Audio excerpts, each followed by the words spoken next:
A young man named Bapan Bhadra was caught by the locals trying to make physical intimacy with underage minor girl. The local people has handed over to the Bisalgarh police after the incident.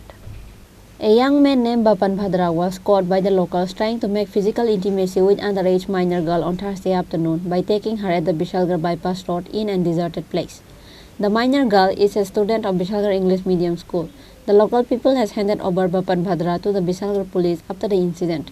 However, the school headmaster was asked by the reporters on how did the girl manage to get out from the school. But the headmaster says nothing to the reporters.